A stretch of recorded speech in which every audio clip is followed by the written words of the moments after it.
The elegant charity fundraiser at Boston's Grand Plaza Hotel was just another routine event for Alexander Chen, or Alex as his friends called him. At 32, he was already making waves as one of the city's most promising corporate lawyers. That evening in October, he stood by the bar, loosening his blue silk tie a bit, feeling somewhat out of place despite being surrounded by the city's elite. These fundraisers were always the same: fake smiles, business cards, and endless small talk about golf memberships and summer homes. But fate had other plans that night. As Alex reached for his glass of sparkling water, someone accidentally bumped into him. "Oh, I'm so sorry," a warm, melodious voice said. He turned around and found himself looking into the most captivating brown eyes he'd ever seen. The woman wore a stunning deep purple dress that perfectly complemented her dark skin, her natural hair styled elegantly.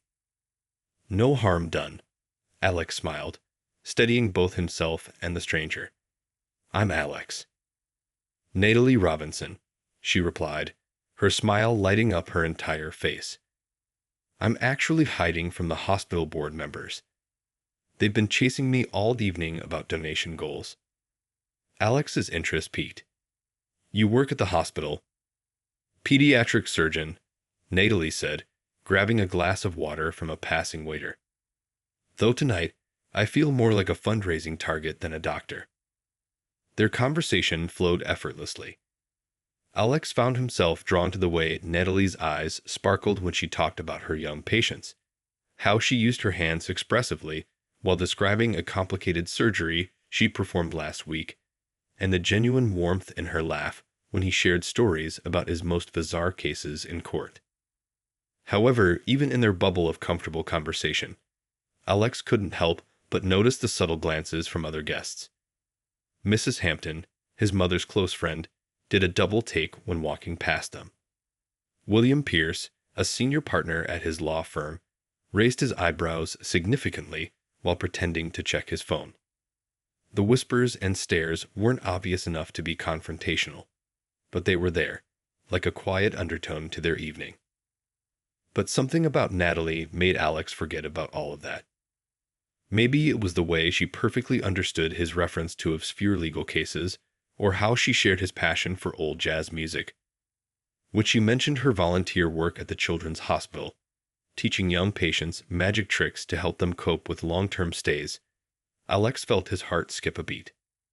As the evening drew to a close, they found themselves sitting in a quiet corner, sharing a plate of overlooked appetizers.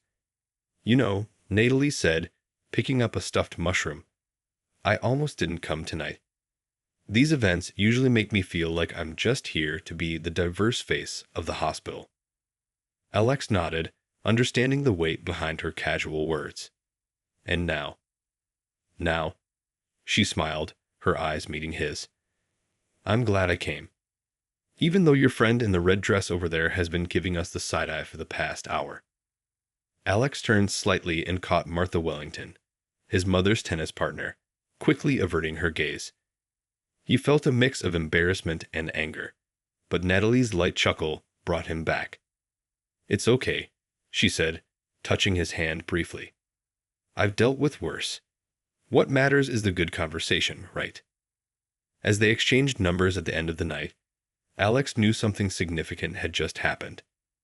Walking to his car, he couldn't stop smiling, even as he thought about what his traditional family might say. For the first time in his life, he felt like he'd met someone who saw him. Not just the successful lawyer from the prestigious Chen family, but him, Alex, the guy who could spend hours talking about everything and nothing. Little did he know that this chance meeting at a charity fundraiser would change his life forever, challenging everything he thought he knew about love, family, and courage. After their first meeting at the fundraiser, Alex couldn't get Natalie off his mind. He waited exactly 2 days before calling her, not wanting to seem too eager. When she answered, her warm hello made his heart race just like it did that first night. Their first date was at a small Italian restaurant tucked away in a quiet neighborhood. Alex arrived early, nervously adjusting his casual blue sweater. He'd deliberately chosen a place far from his usual haunts, away from prying eyes of his social circle. When Natalie walked in wearing jeans and a simple white blouse, her natural beauty took his breath away. "I hope you like pasta," Alex said as they settled into their cozy corner booth. "This place makes everything from scratch." "I love it already," Natalie replied, looking around at the family photos covering the walls. "It feels real, you know. Not pretentious like those places where they serve tiny portions on massive plates." That evening, they talked for hours. Natalie told him about growing up with 3 brothers, how she'd worked 2 jobs to put herself through medical school, and her dream of opening a children's clinic in underserved neighborhoods. Alex shared stories about his Chinese immigrant parents, their sacrifice to build a successful life in America, and the weight of their expectations. "My mom still hints about her friend's daughter every chance she gets," Alex laughed, then immediately regretted bringing up the topic of family expectations. But Natalie just smiled understandingly. "My mom keeps showing me photos of nice young doctors from her church. Parents are the same everywhere, aren't they?" As weeks turned into months, their relationship deepened. They discovered shared loves, Sunday morning coffee runs, old black and white movies, and walking through the city's parks in the evening. Alex found himself captivated by Natalie's quiet strength, her ability to remain compassionate even after grueling 12-hour surgeries, and the way she could make any child smile, no matter how sick they were. Their different backgrounds sometimes led to eye-opening conversations. One evening, while walking home from dinner, Natalie gently pulled Alex's arm when he tried to hail a cab. "Let's walk a bit more," she said quietly. Later, she explained how difficult it could be for her to get a taxi to stop, especially at night. Alex felt a mix of anger and sadness, realizing there were daily realities in Natalie's life he'd never had to consider. They started spending more time at each other's homes. Alex loved watching Natalie cook her grandmother's recipes, the way she danced to soul music while stirring pots of fragrant gumbo. She, in turn, found it endearing how he tried to learn chopstick techniques to impress her at his favorite dim sum place. But they couldn't entirely escape the outside world's judgment. One afternoon at the supermarket, an elderly woman glared at them holding hands and muttered something under her breath. Alex felt Natalie's hand tighten in his, but when he looked at her, she just smiled and said, "Let's get ice cream." 6 months into their relationship, during a cozy evening at Natalie's apartment, Alex realized he was in love. They were doing nothing special, just sitting on her worn couch, sharing takeout while watching an old movie. Natalie was wearing her hospital scrubs, hair tied up messily, laughing at something on screen. Looking at her, Alex knew he found his person. "What?" Natalie asked, catching him staring. "Nothing," he smiled. "Just thinking how lucky I am." But even as their love grew stronger, Alex struggled with a growing anxiety. He hadn't told his family about Natalie yet. His parents still lived in their bubble of social expectations and traditional values. Every time his mother called to tell him about another potential match from their social circle, his stomach twisted with guilt. Natalie never pushed him about meeting his family, but he could see the question in her eyes sometimes. He knew he couldn't keep these 2 parts of his life separate forever. Something had to give, and soon. What he didn't know was that the biggest challenge of their relationship was just around the corner. The day Alex decided to tell his parents about Natalie started like any other Sunday. The Chen family's weekly dinner tradition hadn't changed in 30 years, always at 5 p.m. sharp, always with his mother's specialty Chinese dishes. But today, Alex's hands were shaking as he drove to his childhood home in the wealthy suburb of Boston. Walking up the familiar stone pathway, past his mother's prized rose garden, Alex rehearsed his speech one more time. He'd been practicing for days, trying to find the perfect words to introduce the woman he loved to his traditional family. "Alex, honey, you're late." His mother called from the doorway, still wearing her apron. The smell of red braised pork filled the air as he stepped inside. His father sat in his usual leather armchair, reading glasses perched on his nose as he scrolled through his iPad. "Mom, Dad, I need to talk to you about something," Alex said, his voice steadier than he felt. His mother must have sensed something in his tone, because she immediately sat down, smoothing her skirt nervously. "I've been seeing someone," he started. His mother's face lit up. She'd been trying to set him up with suitable Chinese-American girls for years. "Her name is Natalie. She's a pediatric surgeon at Children's Hospital." "A doctor. That's wonderful," his mother exclaimed. "Which family is she from? Do we know her parents?" Alex took a deep breath. "She's not Chinese, Mom. She's African American." The silence that followed was deafening. His father's iPad slipped from his hands onto the carpet. His mother's smile froze, then slowly faded. "You're joking," his father said finally, his accent becoming more pronounced as it always did when he was upset. "This is not funny, Alexander." "I'm not joking, Dad. I've been dating Natalie for 8 months. I love her, and I wanted you to meet her."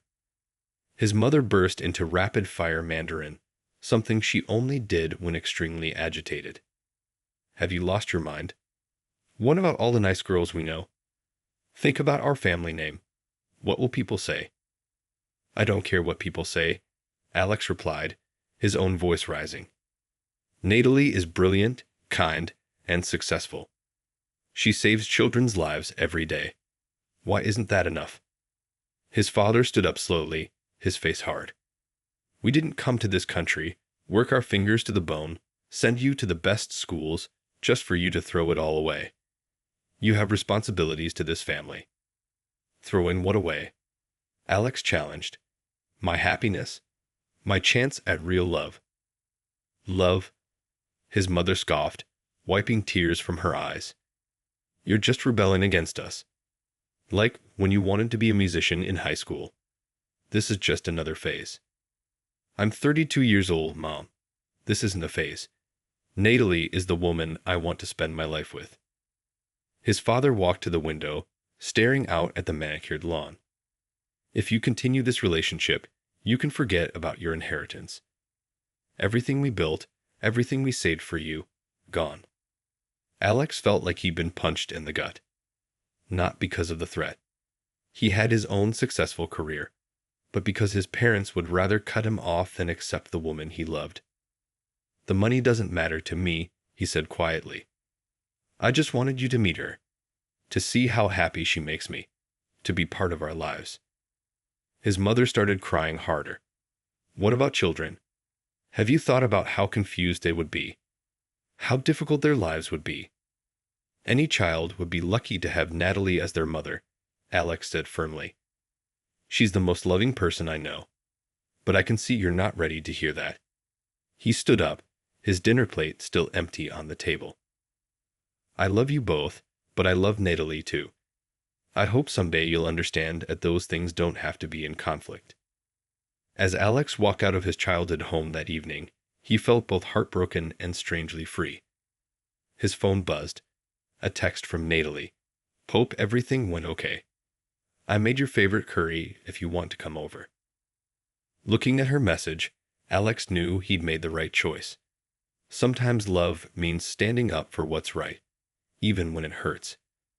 What he didn't know then was that this painful evening was just the beginning of a long journey. One that would test not only his relationship with Natalie, but also his parents' capacity for change. That night, after the disastrous family dinner, Alex drove straight to Natalie's apartment. His hands were still shaking when he knocked on her door. The smell of curry wafted through the hallway, and when Natalie opened the door, wearing her comfy house clothes and a concerned expression, Alex felt his eyes well up. "That bad, huh?" she said softly, pulling him into a hug. He held her tight, breathing in the familiar scent of her coconut shampoo, finding comfort in her warmth. Inside, they sat on her small kitchen counter, eating curry and rice from mismatched bowls. Alex told her everything. His mother's tears, his father's threats, the painful words that still echoed in his head. Natalie listened quietly, occasionally squeezing his hand. "I'm so sorry," she finally said, her voice thick with emotion. "I know how much your family means to you." "You mean more," Alex replied, surprising himself with how true those words felt. "Besides, my curry-eating skills have improved too much to give up now." His attempt at humor made Natalie smile, even as she wiped away a tear. The next few weeks were harder than either of them expected. Alex's phone stayed silent. No calls from his parents, no family dinner invitations. His mother's birthday came and went. He sent a card and flowers, but received no acknowledgement. Each silence felt like a new wound. But their love grew stronger in the face of adversity. Natalie's family, though initially cautious about their relationship, stepped up in beautiful ways. Her mom started inviting Alex over for Sunday dinners, teaching him her secret recipes and telling embarrassing stories about Natalie's childhood.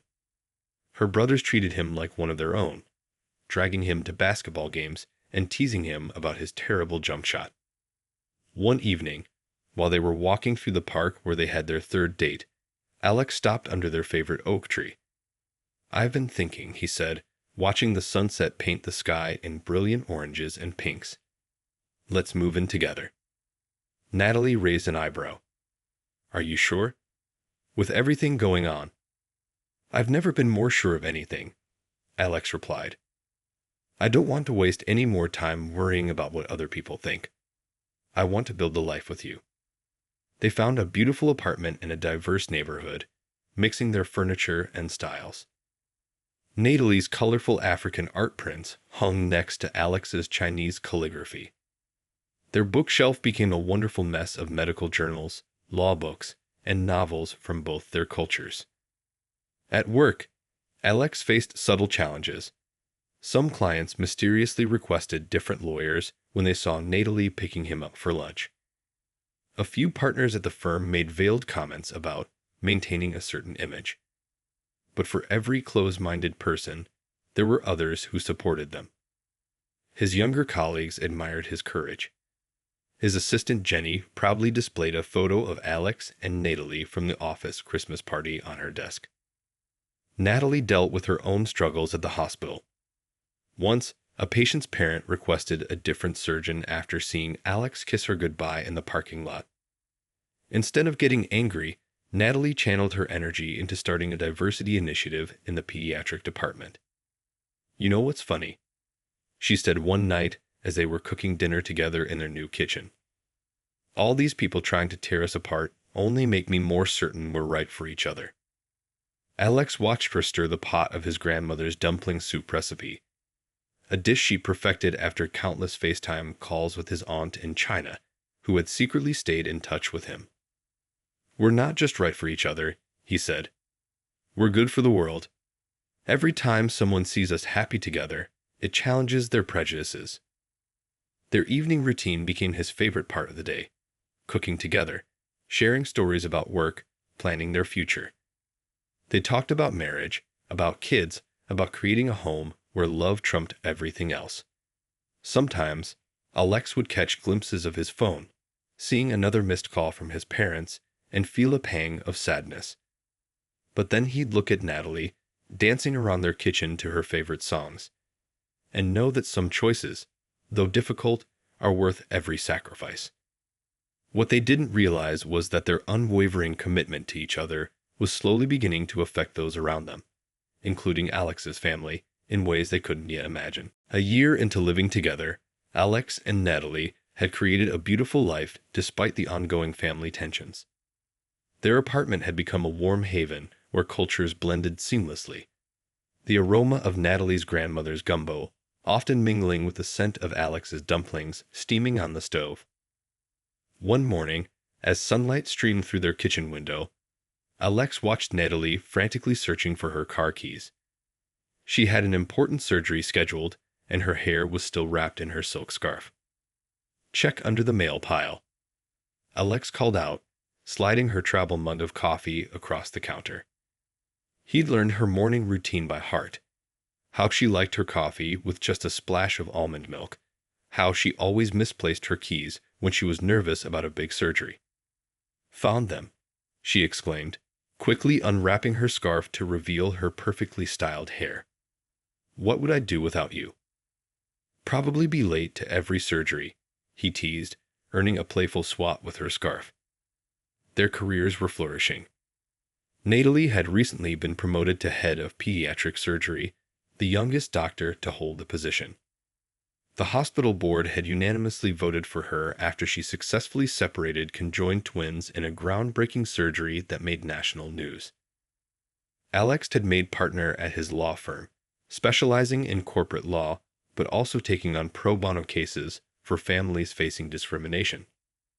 His colleagues noticed how his experience with Natalie had made him a more empathetic lawyer, better at understanding different perspectives.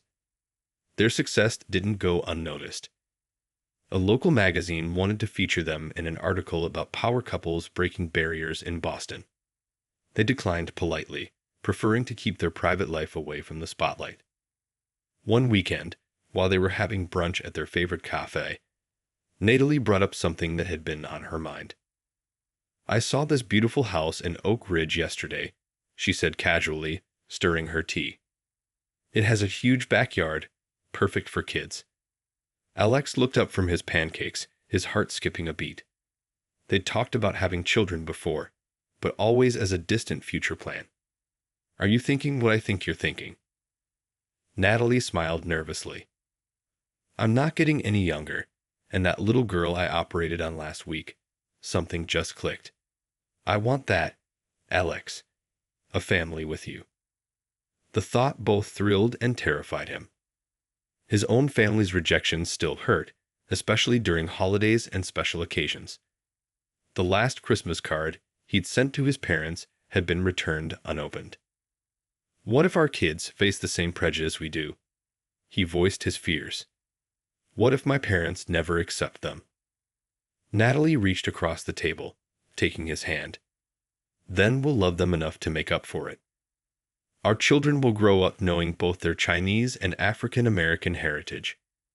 They'll be stronger because of it, not despite it. That evening, they visited the house Natalie had mentioned.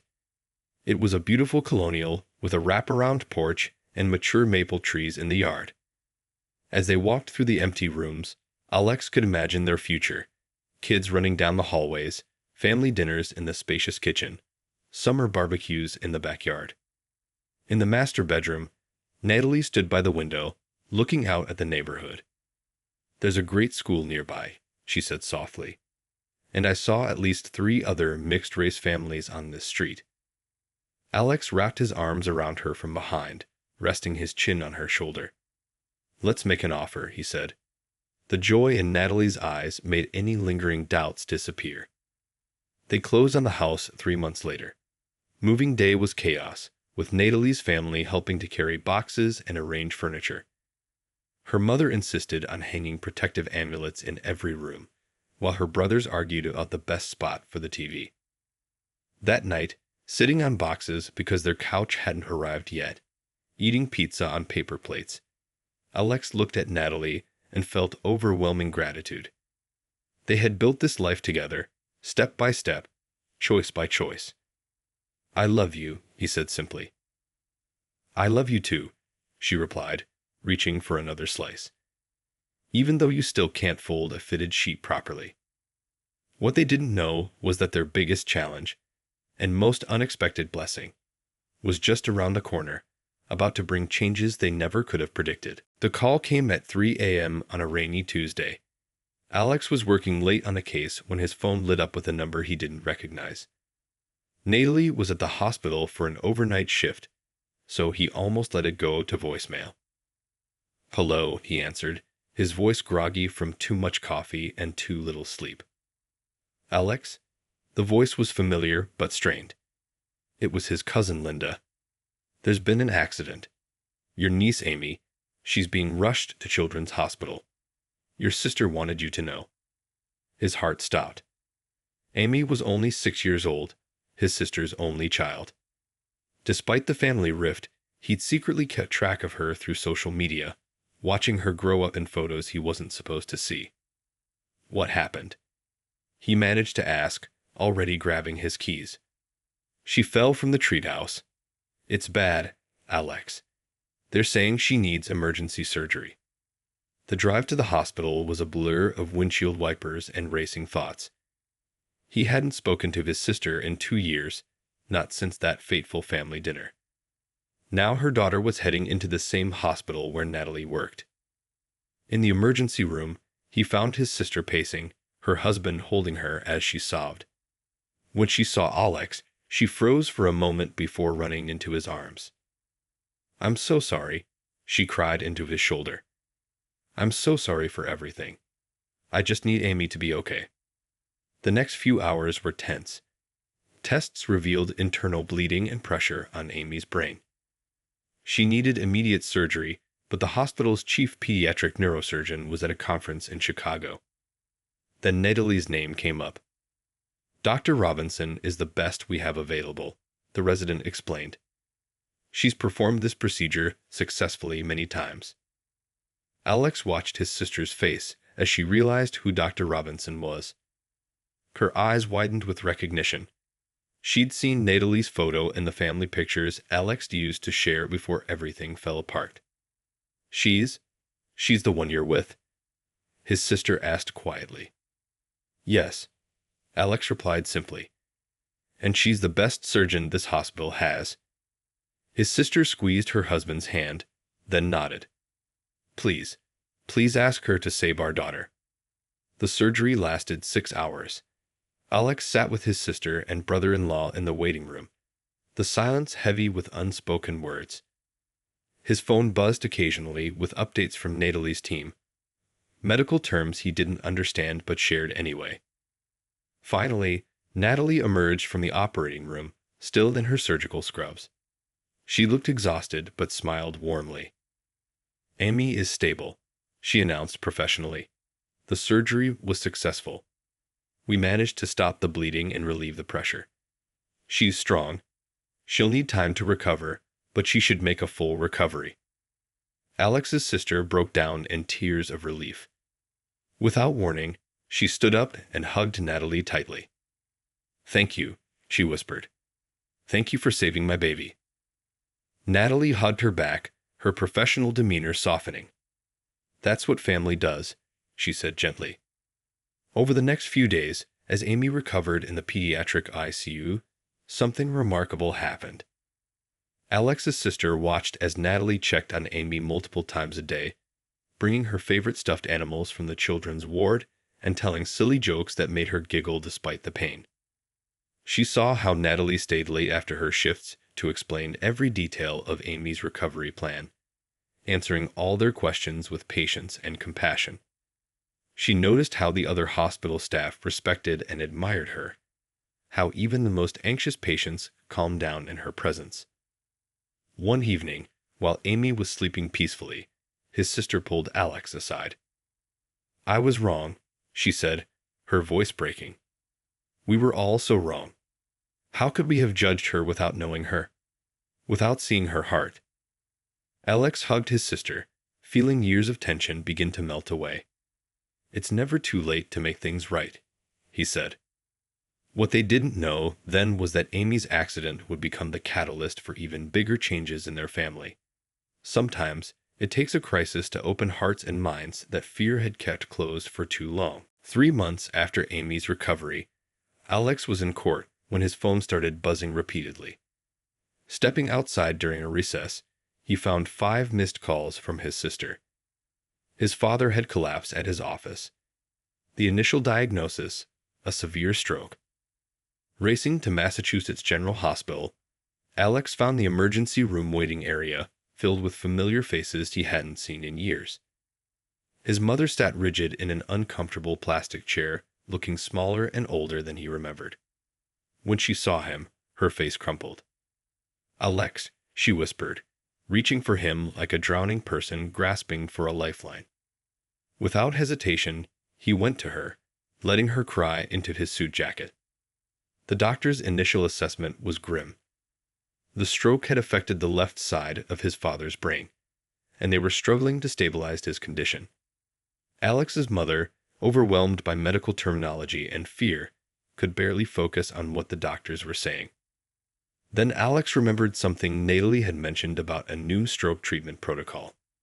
His hands shaking slightly, he called her. "The symptoms you're describing," Natalie said after listening carefully. "There's a specialized intervention that could help, but the window for treatment is narrow. Would you like me to consult with their team?" His mother, overhearing this, grabbed Alex's arm. "Please," she said, surprising him. "Please ask her to help." Within an hour, Natalie arrived at the hospital, still wearing her surgical scrubs from her shift. She reviewed his father's charts and spoke with the attending physicians. Her reputation preceded her. Even though this wasn't her specialty, the other doctors listened intently to her suggestions. "There's a new procedure," she explained to the family, drawing diagrams on a piece of paper to help them understand. "It's relatively new, but showing promising results. Dr. Thompson here is qualified to perform it, but we need to decide quickly." Alex watched his mother study Natalie's face as she patiently answered every question, explained every risk. He saw the moment his mother's perception began to shift, saw her realize that the woman she had rejected was now fighting to save her husband's life. The next 12 hours were a blur of coffee cups and prayers.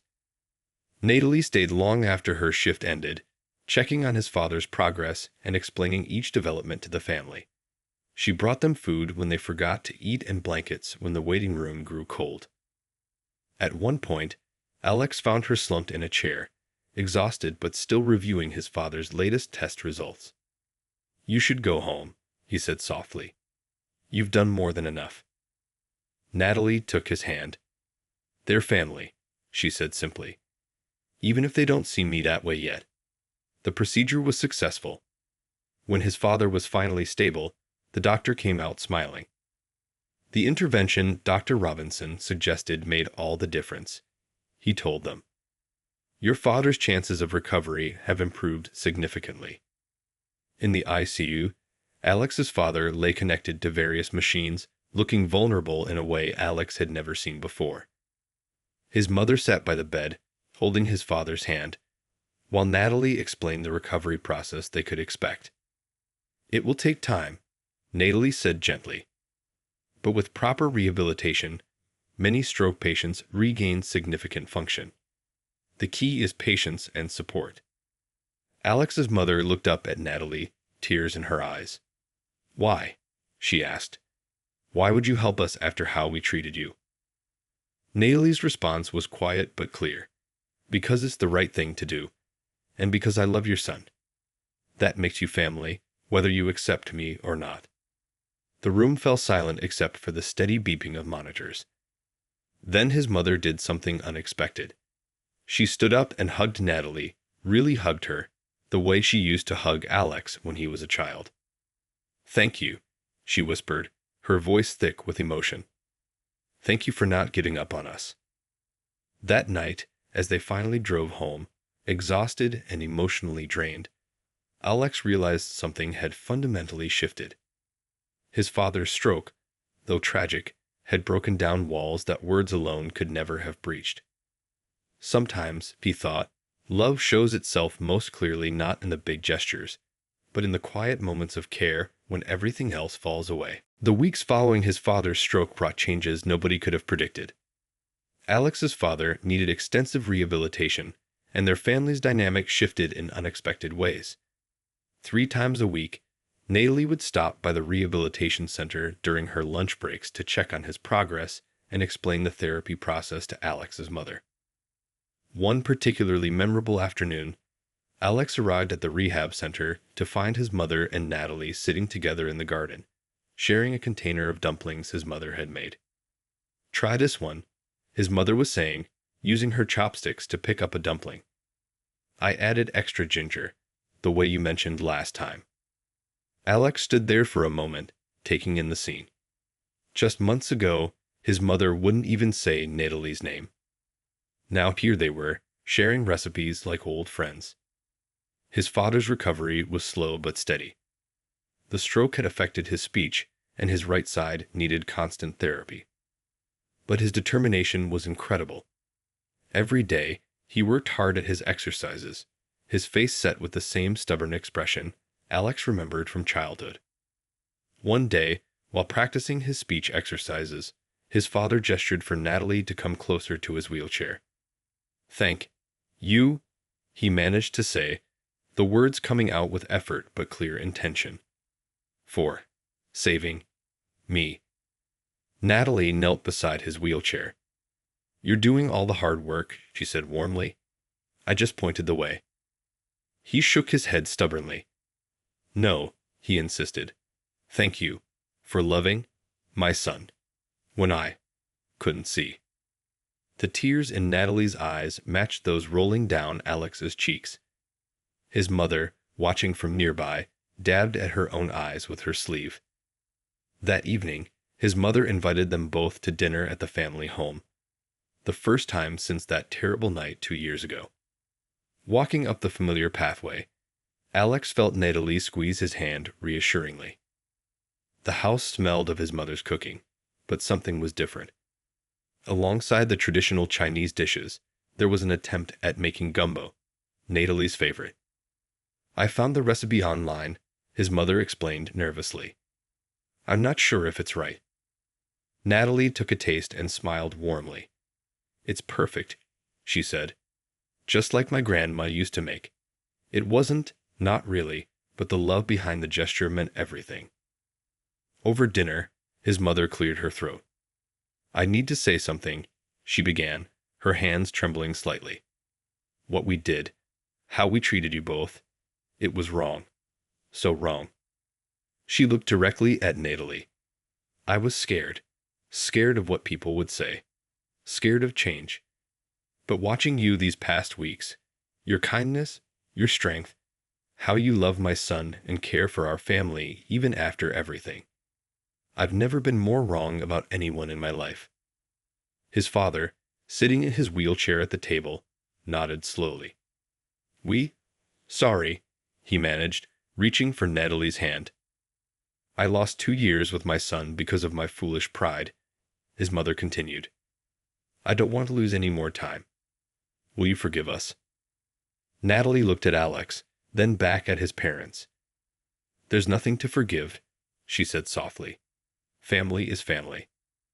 Later that night, as they were leaving, his mother pressed a small box into Natalie's hands.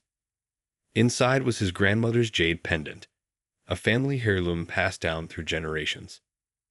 "For you," his mother said simply. "Welcome to our family." Driving home, Natalie wore the pendant, its green stone catching the streetlights. Alex couldn't stop glancing at it, understanding its significance. His mother had never even let his sister wear it. "Your mother's gumbo wasn't bad," Natalie said with a small laugh. "A little heavy on the garlic, maybe."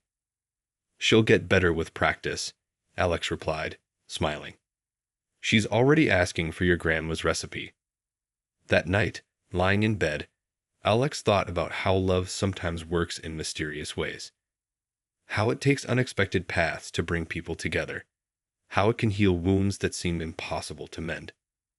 What started as a crisis had become a bridge, leading them all to a place of understanding they might never have reached otherwise. Little did they know, the best was yet to come, as their family's story of healing was about to enter its most beautiful chapter yet. 5 years had passed since that first chance meeting at the charity fundraiser. On a bright spring morning, the Chen family estate's garden was filled with laughter and joy. Under the blooming cherry trees, Alex's mother was chasing after her granddaughter, Lily, a beautiful 3-year-old with curly black hair and bright almond-shaped eyes. "Nai, nai," Lily squealed, running circles around the garden in her yellow sundress. Alex's mother caught her in a warm embrace, covering her tiny face with kisses. Such a fast little rabbit. She cooed in Mandarin, a language she'd been teaching Lily since birth. From the patio, Natalie watched with tears in her eyes as her daughter snuggled into her grandmother's arms. The journey to this moment had been remarkable. After the reconciliation, Alex's parents had thrown themselves into becoming the most supportive in-laws anyone could ask for. His mother took cooking lessons from Natalie's mom, learning to make soul food while teaching her own Chinese recipes in return. His father, though still recovering from his stroke, had insisted on converting his study into a playroom for future grandchildren. When Lily was born, any remaining barriers crumbled completely.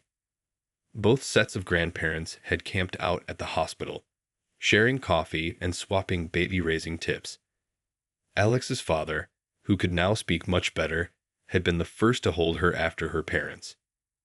"She's perfect," he had said clearly, tears rolling down his cheeks. "Just perfect." Today's gathering was special, a celebration of Natalie's recent appointment as the youngest chief of surgery in their hospital's history.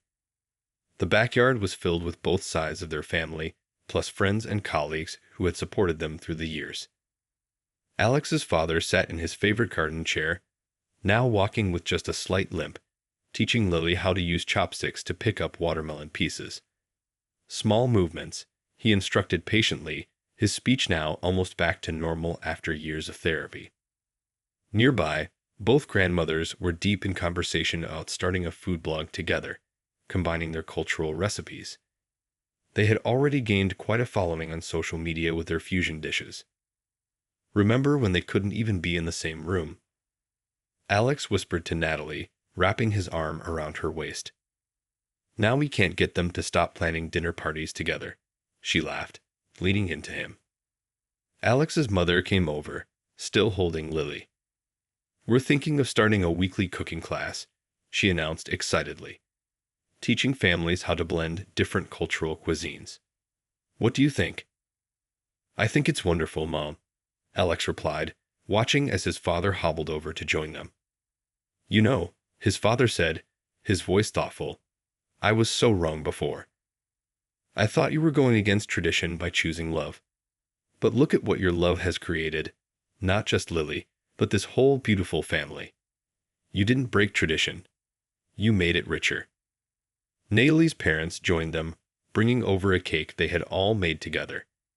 A Chinese sponge cake with soul food-inspired flavors. As everyone gathered around to sing and celebrate, Alex looked at the faces around him, all the people he loved, once divided but now united. Later that evening, as the sun set and the garden lights twinkled, Lily fell asleep on her grandfather's lap while he told her stories about his childhood in China. Natalie's mother was teaching Alex's mother a new dance move, both of them laughing like schoolgirls. "You know what's amazing?" Natalie said softly to Alex. "Lily will never know about the hard times. To her, this is just normal. Having all her grandparents love her, learning 3 languages, eating both dim sum and gumbo at Sunday dinners." Alex kissed her temple. "That's the best part. Our love didn't just change our lives, it changed the future. Lily will grow up knowing that love has no boundaries, that family is about what's in your heart, not what others think it should look like." As the evening wound down, both sets of grandparents argued over who would babysit Lily the following weekend. Watching them, Alex realized that sometimes the biggest acts of love aren't the dramatic moments, but the quiet victories. Like his mother learning to cornrow Lily's hair, or his father practicing bedtime stories despite his speech difficulties. Their story had become more than just about them. It had become a testament to the power of love to break down walls, change hearts, and create something beautiful from what others might see as different. In the end, they hadn't just built a marriage. They had built a bridge between worlds, proving that love, when given a chance, can transform not just 2 people, but entire families. And Lily, growing up surrounded by twice the love, twice the culture, and twice the understanding, would carry that lesson forward into the future.